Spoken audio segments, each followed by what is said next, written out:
এই মুকুল তুই কোন যাচ্ছিস? এখানে দাঁড়া। কিরে মুকুল তুই কোন যাচ্ছিস? তোর খুঁজে বেড়াচ্ছি। কেন ভাই, কি হয়েছে? এই তুই বুঝতে পারছিস না কি করছি আমরা? ও ভাই, আমি তো কিছুই বুঝতে পারতেছি না। আপনারা দুজন আমার সাথে এইভাবে কথা বলতেছেন কেন? তোরা কিছু বুঝতে পারছিস? যা করছিস তাই শোন। ও ভাই, তা কি করছেন তা কোন? আমি আপনাদের কথা শুনতিস তো। রাস্তা করে ধানে বুঝে আস না, কালকে কাইটে পয়সা করে পথ বের করে দিবি। ও ভাই, কি বলতেছেন আপনারা? আমার ধানের বুঝেছে কাঁচা, এখনো পাকতি ম্যাক্সিমাম 5-6 দিন লাগবে। 5-6 দিন পরেই কাটপানে। এখন যদি ওই ধান কাটি সব সিটিয়ে যাবে না ভাই। 5-6 দিন বুঝি না, তুই ধান আজকেই কাটবি, না হলে কালকে আমি জোর লাগাই কালকে কাটাই দেবো।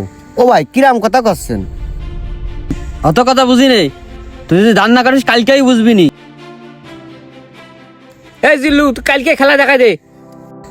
আল্লাহ, কি খেলা দেখাবে এরা? আর কি করছে? কাঁচা ধান কাটি ফেলাত করছে আমার, আমি তো কিছু বুঝতে পারতিস না। এই কি আছে বল? ধান মান নষ্ট হয়ে যায়, যাক আমি মুকুলির সাথে বুঝবানে। ওই দেখ রহিম ভাই সামনে দাঁড়ায় কথা করছে। ও ভাই আপনারা খুঁজে বেড়াচ্ছি। কেন কেত্তি খুঁজতেছিস তাই বল। ভাই এ মাসে তো খরচপাতি পারলাম না। তোকের খরচপাতি দিয়ে কি করব?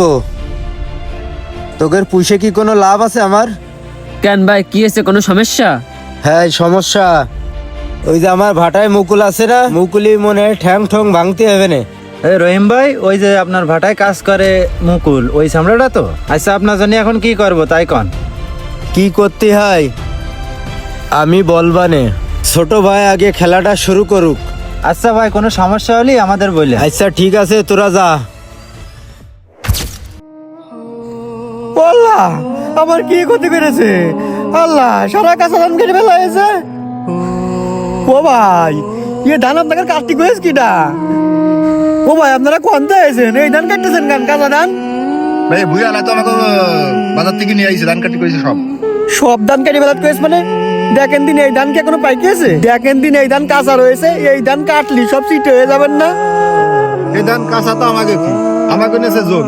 ওইতে সব ধান কাটিয়ে ডলি আসতেছে, ডলিতে উঠে দিতে বলেছে। যে কাটতে করেছে সে কই? ভাটা আছে, ভাটায় রয়েছে। আমি ভাটাই যাচ্ছি ভাই। যাও ভাটায়। ও আল্লাহ, কি করবো এখন? কমে যাবো। ওরে আল্লাহ, কি ক্ষতি করেছে? ওরে আল্লাহ রে। এই দাঁড়া, দৌড়ে দৌড়ে কোন যাচ্ছিস? রহিমের কাছে যাচ্ছি। কি করতে যাচ্ছিস?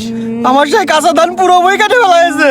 আচ্ছা ঠিক আছে, তাইলে আমি রহিম ভাইরে ফোন দিচ্ছি। হ্যালো, আসসালামু আলাইকুম।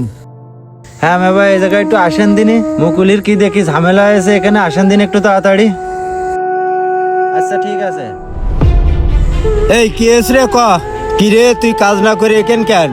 ও ভাই, ওই ইটির কালেতে বালি সরাচ্ছিলাম, সরাতে মাঠের থেকে একজন আমার কাছে ফোন দিল।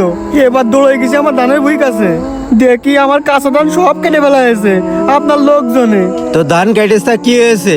তোর কইলাম না ওই ভুইটুক আমার কাছে বেঁচে দিতি। ও ভাই, আপনার ভাটায় কাজ করে করে আমি ওই টুসকুনি বুই ধান করে খাই সারা বছর। ওই ধানের যে চাল হয়, ওই চাল ভাঙাই সারা বছর খায়। আর ওইটুক বুই যদি আপনি কিনে নেন, আমার ছেলেবেলে কি করে খাবে? তোর ছেলে বেলে কি করে খাবে? তো ভাই কি করে জানে? তুই ভাটায় কাজ মাস দিন করতেছিস, ঠ্যাং ভাটায় ভেঙে কাজ দে। করে খা। যা যা এখান থেকে ভাটায় কাজ করে। কাজ না করে তুই ফাঁকি দিয়ে বেড়াচ্ছিস।